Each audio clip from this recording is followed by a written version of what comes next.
quelqu'un qui viendra dans ta vie. Un grand escroc. Et quand tu aimes la cupidité, tu aimes la cupidité, tu aimes la cupidité, il y a un escroc qui vient, il y a un escroc qui vient. Un jour, il va te proposer, on va faire les faux dollars, et tu vas faire les faux dollars, on va t'arrêter, tu vas finir en prison. Regardez ce qui est arrivé à la Raw Bank. Qu'est-ce qui peut amener des gens à aller cambrioler une banque au Congo comme aux États-Unis?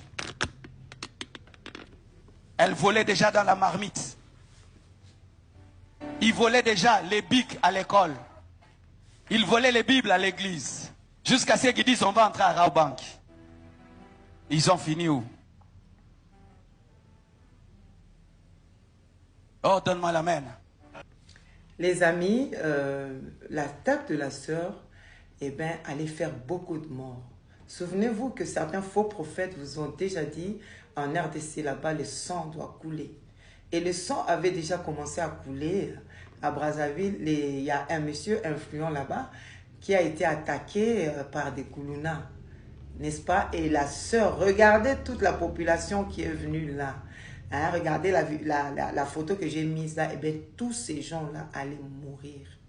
Et la sœur telle qu'elle est là, il faut bien l'interroger parce qu'elle répond à un plan. Les amis, avant de venir, la sœur avait un cercueil dans sa chambre. Je vous ai déjà dit ici que le diable ne crée pas.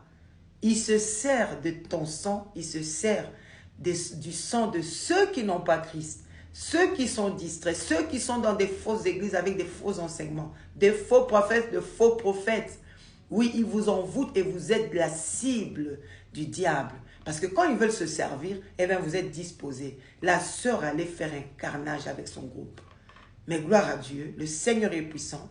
Dans sa chambre, eh bien ça a été arrêté. Dans sa chambre, vous n'êtes pas... Hein, vous savez très bien qu'on l'a trouvé avec un cercueil, le cercueil que j'ai mis là, avec ses gris-gris, il a invoqué, elle était sûre que ça va aller. Mais nous avons un Jésus qui est puissant. Jésus est vainqueur, il est Seigneur. Seigneur, prends le contrôle. Pardon, excusez-moi. De chaque église, chaque mètre carré, chaque centimètre carré, oui, en Afrique, en RD-Congo, les avenues, prends le contrôle. Oui, le sang de Jésus. Et que les kabbalistes et les francs-maçons et Sassou sachent que tu es puissant. Ce peuple doit être libéré pour servir le vrai Dieu. Prends soin de ton âme, car elle est précieuse. Les amis, ici, je vais te dire une chose. Écoutez ce que Marcelo dit. Ah non, tu avais appris à voler et tout, mais malheureusement, c'est la vie de la majorité des gens que vous prêchez. En Afrique, en RD-Congo, eh bien, les églises en Occident, c'est la même chose que les églises en RD-Congo et en Afrique, toute l'Afrique. Des gens qui ne travaillent pas, à qui vous n'avez pas appris à travailler, qui croient que eh ben, vous allez proclamer la bénédiction, ils vont réussir. C'est ça, malheureusement. Elle dit qu'elle était obligée de faire ça parce qu'elle n'avait pas le moyen de payer ses factures. Mais ce n'est pas une raison. Parce qu'elle n'a pas connu Dieu. Vous lui avez appris que, eh ben, quand on arrive en Occident, comme un bonbon, on proclame. Elle est là, eh ben, elle va commencer à ramasser l'argent.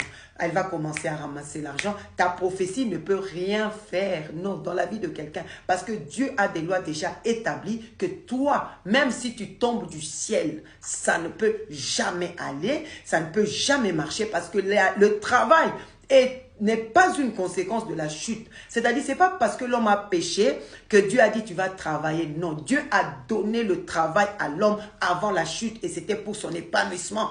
Que celui qui ne travaille pas ne mange pas. Où que tu sois, en Occident, où ça marche. Mais voilà le résultat. Mais là où c'est triste, c'est toujours les Congolais qui viennent tuer les Congolais. C'est-à-dire qui viennent éliminer les Congolais. C'est méchant. Sortez de cela. Quand tu as appris quelque chose, même en Occident, viens aider ton frère à connaître aussi ce que tu as appris. Alors, Marcelo, tu viens de parler, tu as dit, mais nous voulons, s'il vous plaît, avec tout l'amour qu'on a pour vous, que vous nous disiez que faisait la sœur Aïcha au Canada, sa fiche de paye. Nous voulons aussi savoir, parce que Aïcha, c'est aussi la même chose. Elle a cambriolé une banque, mais là, elle atterrit. Il y avait des gens qui ont implanté avec vous et tout. Les Congolais sont là, ils sont là. Je ne dis pas les Congolaises, hein, les Congolais et tout. Est-ce que vous les envoyez à l'école? Est-ce qu'ils peuvent vivre correctement? Est-ce que, oui, la femme du pasteur a droit de vivre avec le salaire du pasteur, pas de salaire. Non. Alors que dites-nous, avec tout l'amour, qu'on sache, parce que nous sommes frères et sœurs, qu'on sache ce que faisait la sœur Aïcha au Canada. Nous allons vérifier cette société, sa fiche de paie. Nous allons vérifier. C'est le droit de l'Église de savoir. Alors, ici, je vais te donner 3 choses que les faux pasteurs, les faux prophètes te volent. Ces choses-là, c'est physique. Donc, pas spirituel. Spirituel, ils te volent tout. Mais physiquement, ils vont te voler ton temps. Tu dois savoir une chose. Un Américain, un Français, un Belge, un Canadien, un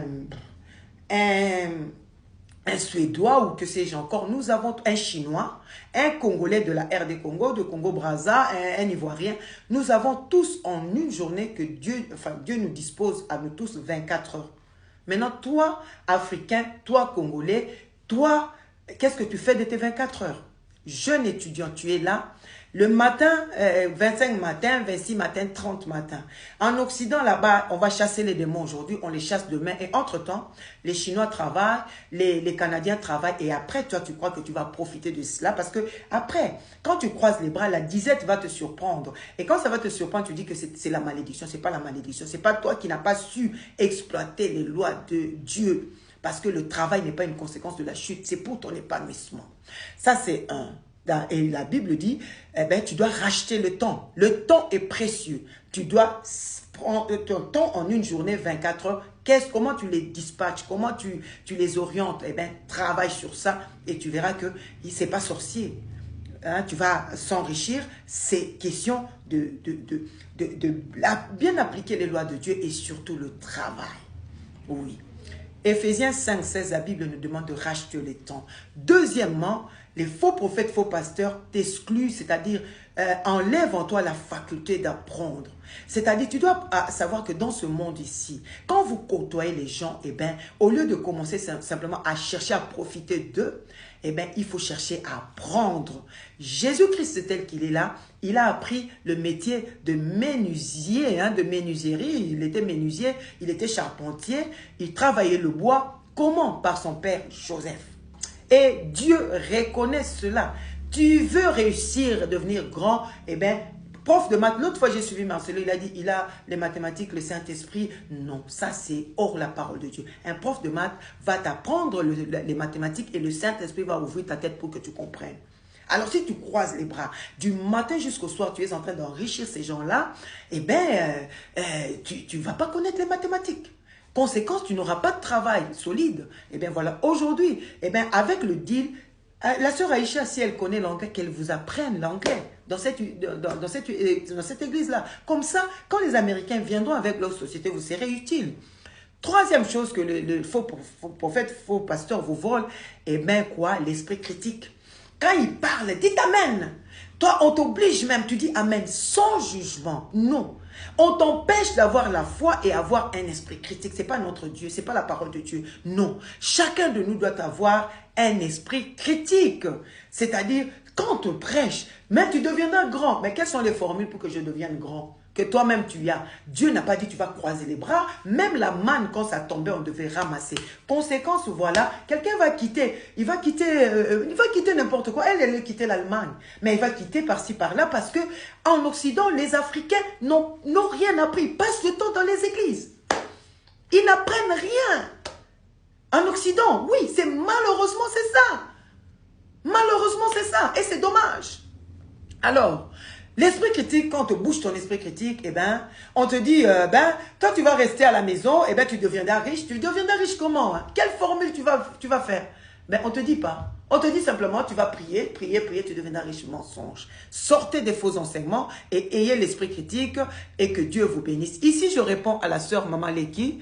Maman Leki a dit ceci. Que Dieu vous bénisse, ma sœur. Marcelo est une malédiction pour la famille de Blanche. La famille de Blanche, elle n'arrive pas à voir les enfants de Blanche. Marcelo, il est loin. Voilà, ça c'est encore un exemple. Si c'est vrai, monsieur Marcelo, pour l'équilibre des enfants, c'est leur grand-mère, il faut qu'ils voient et pour que les enfants ne soient pas désorientés. Mais ils disent ce qu'ils ne font pas. Faites très attention. Que Dieu vous bénisse.